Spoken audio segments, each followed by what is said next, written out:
Ja, schön, dass ihr eingeschaltet habt. Ich bin Arne Wilczek und heute geht es mal um den Octavia. Der macht ein bisschen komische Motorgeräusche. Ich mache ihn mal an und wir hören uns das mal an. Viel Spaß dabei.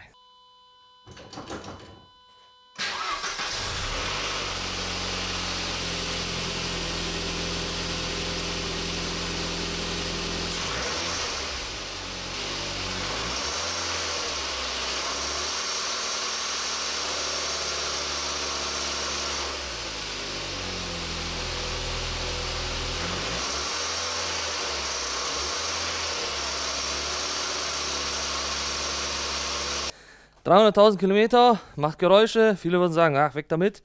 Nee. Das kann auch eine einfache Sache sein, wie zum Beispiel eine Umlenkrolle.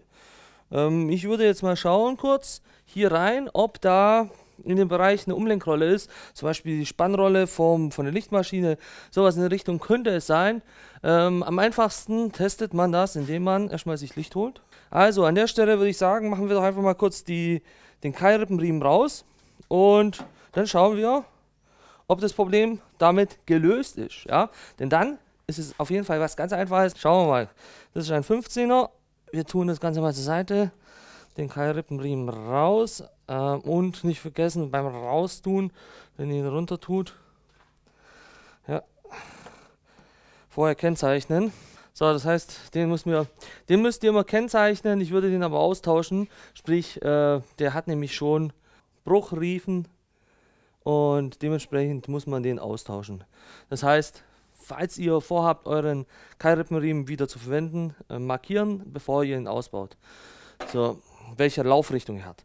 Ja, machen wir mal kurz an und schauen, ob das Problem weg ist. Ja, das wäre wieder so eine schnelle 0815 Reparatur.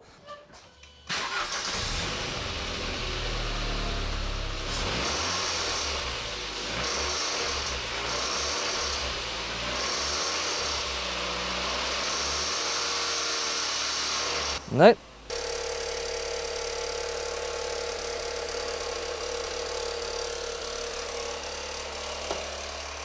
Machen wir mal kurz aus. Irgendwie kam das genau da raus. Und hier sitzt der Zahnriemen. Jetzt schauen wir mal, ob wir den Schutz hier abbauen können.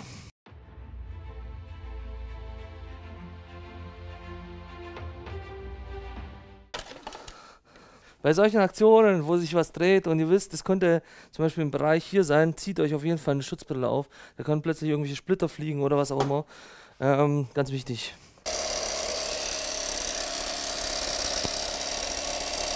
Oh.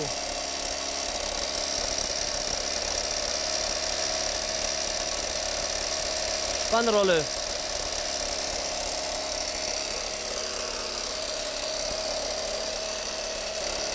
Ich weiß nicht, ob ihr es sehen könnt, wie der flattert. Ja. Und da hinten muss man aufpassen, dass ich nirgends hinkomme.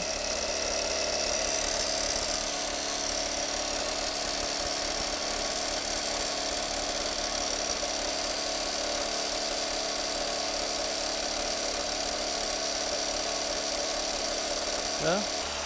Machen wir mal aus. So, was ist defekt, Leute? Zahnriemenausbau. Wasser, irgendwie ist die Spannrolle hinüber. Keine Ahnung, was da los ist. Die muss aber raus. Okay. Ja. Nice. Nice. Man sieht sogar, das ist schon krass, der Zahnriemen flattert so arg, dass der hier vorne aufschlägt. Oi. Das ist lebensgefährlich, was wir hier haben. Und dann kann ich in die andere Richtung ziehen.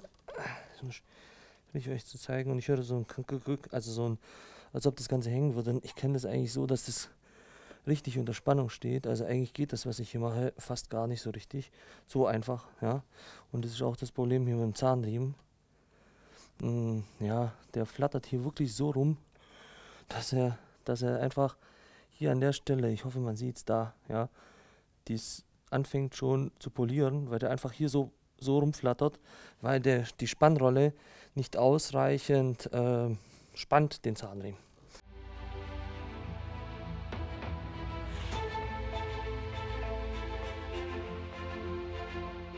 fangen wir erstmal an mit dem Kühlwasser ablassen. Also lassen wir mal das Kühlwasser ab. Hier haben wir einfach eine Schraube zum Aufziehen und schon geht's raus.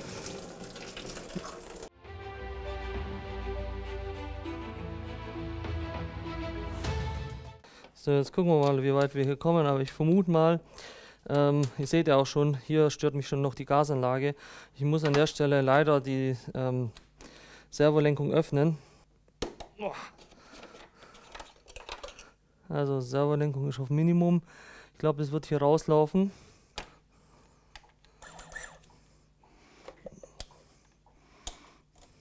So, gut. Stecken wir das Ganze mal rein und diese Pumpe saugt dann einfach das Ganze hier ab. Ist eigentlich so eine ganz einfach.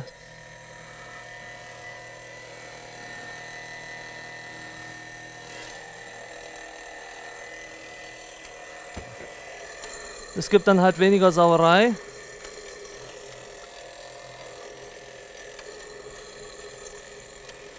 Wenn der Behälter gleich leer ist. Das war's schon. Das einzige Blöde ist, praktisch wäre hier ein Verschlussdeckel. Das müssen wir jetzt hier ein bisschen jetzt liegen lassen. Dann sammelt sich mit der Zeit das Öl und dann kann ich das, seht ihr, das ist, passiert da schon gerade. Und dann kann ich das verwenden, also kann ich das aufräumen. Da wir das meiste jetzt abgesaugt haben, ich würde euch empfehlen, das Ganze hier hoch zu tun und das Ganze von der anderen Seite auch, wenn man es wegtut, nach oben zu legen und dann verschließen wir das Ganze hier. An der Stelle kann es machen jeder, wie er möchte. Aber meine Erfahrung zeigt, dass bei einem Octavia es kein Problem ist, mit dem Wagenheber hier unten drunter zu hebeln. Und die komplette Ölwanne, den Motor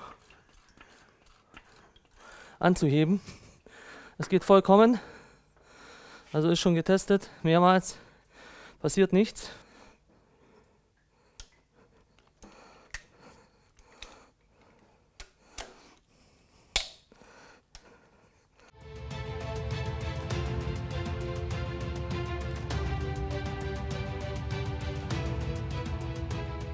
Also das Ganze sollte hier sehr leicht gehen. Wenn es jetzt hier nicht so leicht rausgeht wie bei mir, ja, dass ihr das nicht so leicht rausschrauben könnt, da guckt nochmal, ob ihr den Motor anheben müsst, dass das Ganze nicht unter Spannung steht.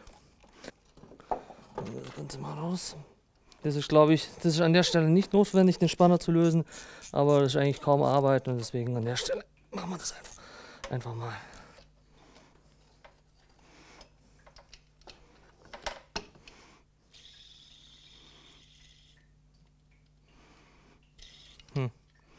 Das Lager könnten wir auch mal tauschen, ha? So, machen wir mal kurz den Motorhalter raus.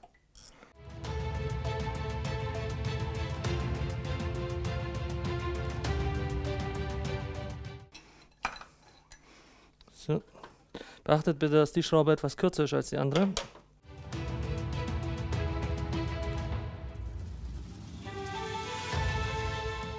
So, ich lasse den Motor leicht ab.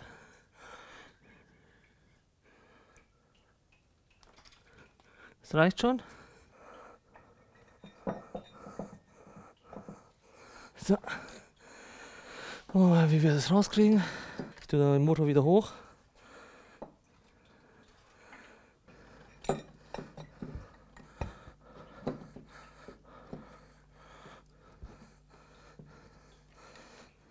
hinten noch. An der Stelle verwende ich so einen 19er Vielzahn. Und ich drehe einfach mal an der Kurbelwelle und dann schauen wir uns das Ganze mal an, was da genau passiert. Und man sieht auch von meiner Seite aus, wie der Spanner hin und her wackelt. Der ist also vollkommen nutzlos. So, ich tue mir jetzt den OT einstellen. Hier an der Stelle ist eine Kerbe, da oben ist auch eine Kerbe, beide stelle ich auf OT.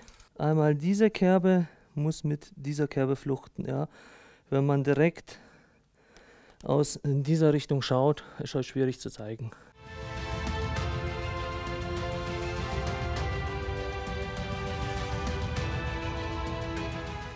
Einerseits diese Markierung und diese Markierung fluchten. Das tun sie bei mir jetzt nicht ganz. Das liegt aber daran, dass der Spanner jetzt defekt ist, ja, und das ist halt die Ursache. Jetzt.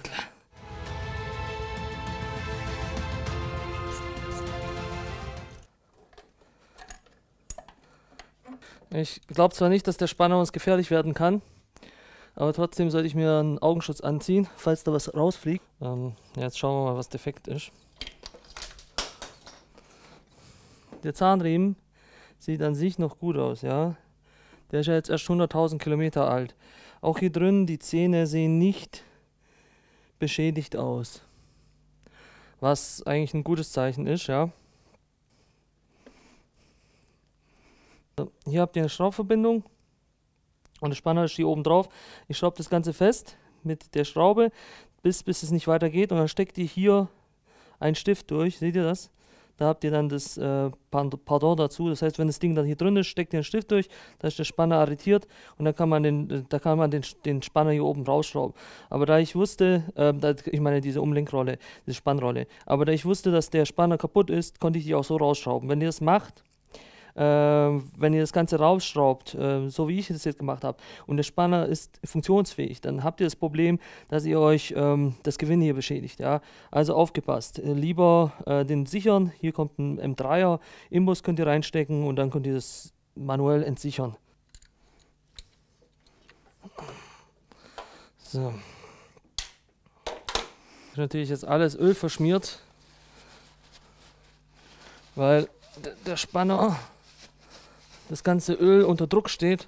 Wenn einmal die Dichtung nachgibt, dann spritzt es natürlich hier überall durch die Gegend. Schauen wir mal die Wasserpumpe noch raus.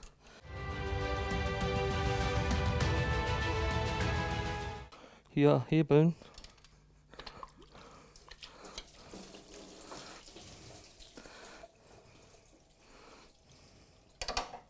Am besten einfach das Ding kurz nass machen.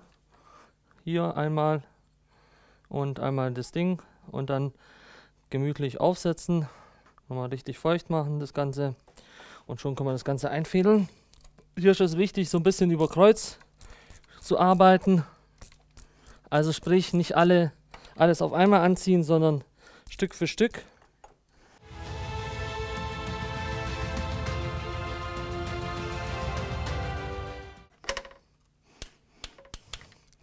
Das waren 15 Newtonmeter. Gut, jetzt würde ich sagen, jetzt machen wir Folgendes. Jetzt tun wir das kurz hier unten ein bisschen alle Löcher erstmal auspusten.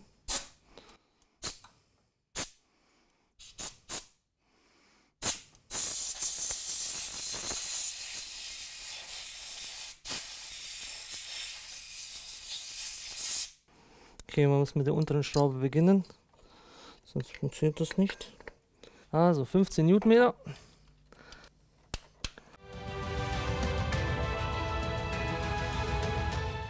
Einmal mit 27 Newtonmeter festziehen. Ich hoffe, ihr seht, ich schraube jetzt hier die Schraube hier rein. Das ist eine M6er und hier habe ich so eine Unterlegscheibe und die muss doch ein bisschen länger sein. Ja?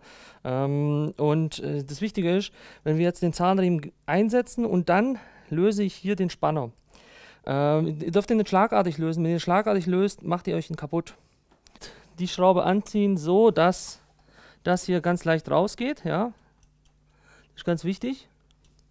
Kontrolle beim Zahnriemen, ob die Zähne beschädigt sind, ob irgendwo Risse da sind, ob Fasern abgehen an den Seiten oder ähnliches. Das ist ganz wichtig.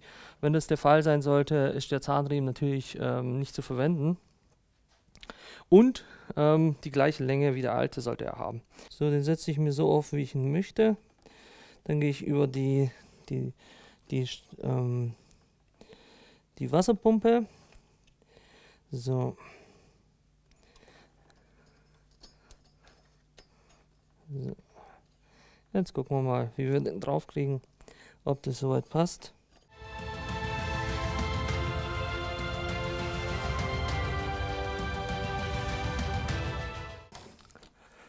Das war es eigentlich schon.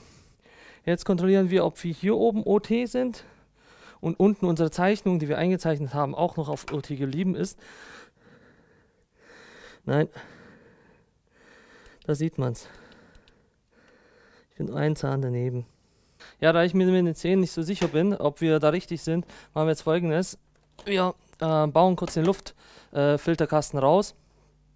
Der ist recht schnell demontiert und montiert, weil man da hinten im Bereich der Kurbelwelle sehen kann, was für eine Position diese hat. Und anders geht es nicht. Und das machen wir jetzt einfach.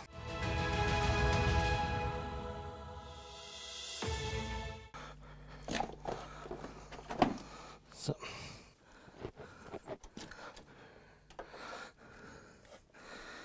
Ja. Hier sieht man, dass wir nicht auf Position sind. Also diese Kerbe hier, da. Und auf der Schwungscheibe, das ist oberhalb vom Zahnrad, müsste eine Markierung sein. Ist sie nicht. Das heißt, wir befinden uns nicht auf OT, unten auf der Kurbelwelle, obwohl wir uns oben auf der Nockenwelle auf OT befinden. Das heißt, Zahnriemen nochmal runter und Action nochmal von vorne.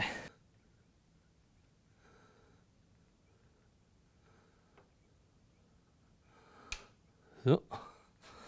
Ich würde sagen, das passt, obwohl wir hier nicht ganz genau drauf sind. Ja, das liegt daran, wir tun jetzt mal den Spanner spannen und dann schauen wir mal, ob sich das Ganze rein reguliert. Und jetzt entspannen wir einfach den Spanner, locker flockig. So, und dann drehen wir einfach mal die Kurbelwelle.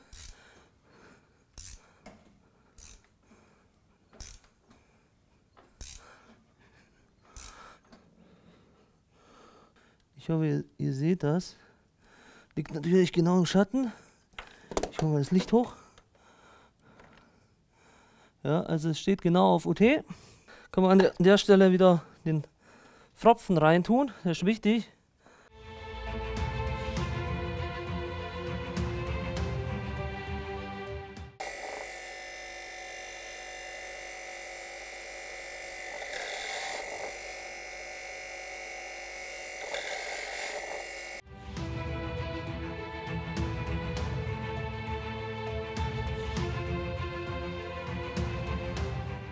Holen wir mal 10 Newtonmeter her.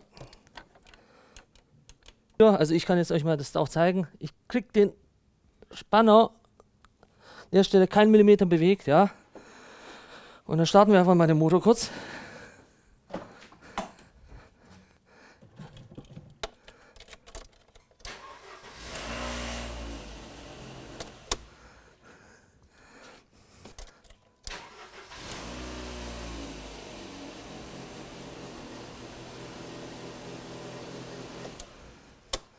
Ich hoffe, ihr konntet sehen, dass auf jeden Fall hier das Ganze nicht geflattert hat. Ja, hier. Und hier an der Stelle, dass es halt sauber lief. Und dementsprechend können wir jetzt wieder alles zusammensetzen.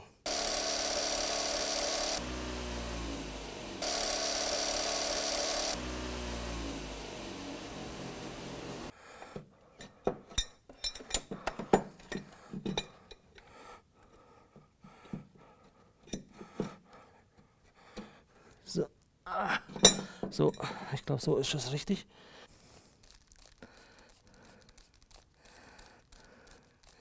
Gucken wir mal, ob ich mit der kleinen 45 Newtonmeter schaffe.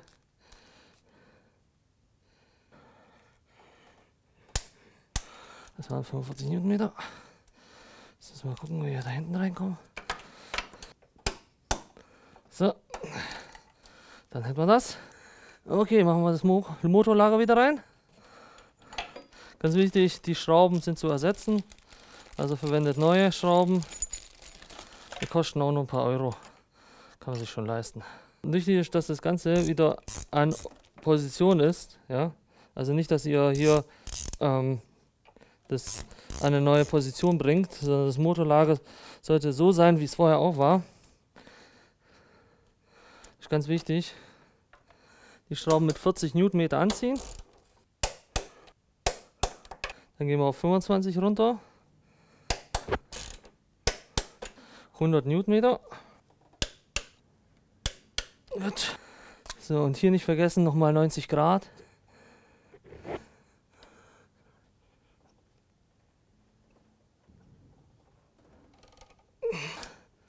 So, das war's schon. Jetzt mache ich mir noch den Zahnriemenschutz jetzt schon drauf, weil nachher wird es schwieriger, wenn das Ganze hier montiert ist.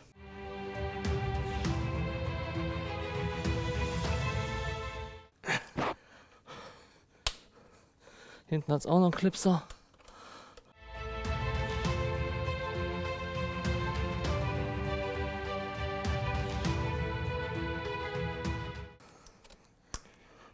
Jo, wie es halt so immer ist, vergisst man irgendwas. Und in meinem Fall habe ich jetzt den Spanner vergessen. Kriegt man natürlich im Nachhinein noch rein, aber wenn man es vorher montiert, ist halt, sagt man da, bequemer. Also 25 Newtonmeter. Ich hoffe, ihr seht das, hier steht 8.8 eingestanzt. Das heißt, das ist eine Festigkeitsklasse 8.8 der Schraube. Das ist die falsche Schraube. Es gibt eine neue mit 10,9 und die gehört da unten rein, eine Kurbelwellen-Riemenscheibe.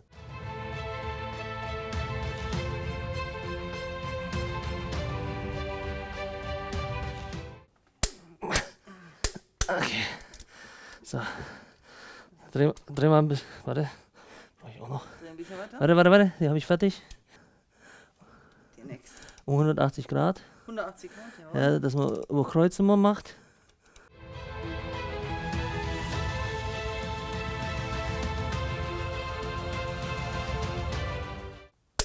Okay, das waren 40 jeweils Newtonmeter. Und damit sind wir fertig. Montieren wir uns den Keilrippenriemen zurück. Leider, ja, muss ich ehrlich sagen, ist der Keilrippenriemen schon nicht mehr der beste. Der ist auch nicht teuer. Ich muss den aber den alten noch verbauen, weil mein neuer nicht gekommen ist. Das heißt, ich baue den jetzt einfach ein und ihr wisst aber, Keilrippenriemen in der richtigen Richtung, wie ihr ihn ausgebaut habt, einbauen. Und hier bei dem Auto sage ich, okay, wenn er jetzt kaputt geht die nächsten Tage, dann kommt ja der neue und den setze ich dann ein. Aber das muss ich euch jetzt nicht mehr zeigen. Und einfach mal erstmal voreinsetzen.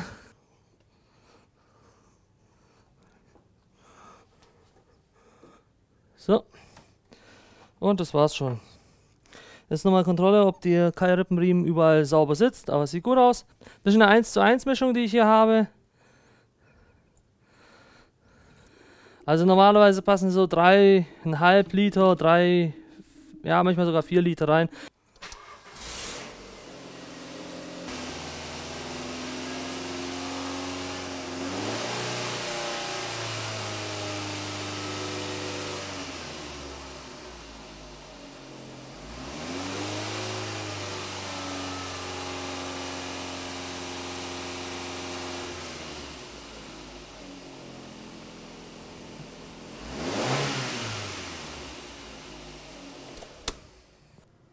Ja, das war's für heute. Preislich liegt man bei ungefähr 175 Euro. 20 Euro die Schrauben, die ich geholt habe, separat beim Händler. Ich tue euch die Originalteilnummern mal unten rein.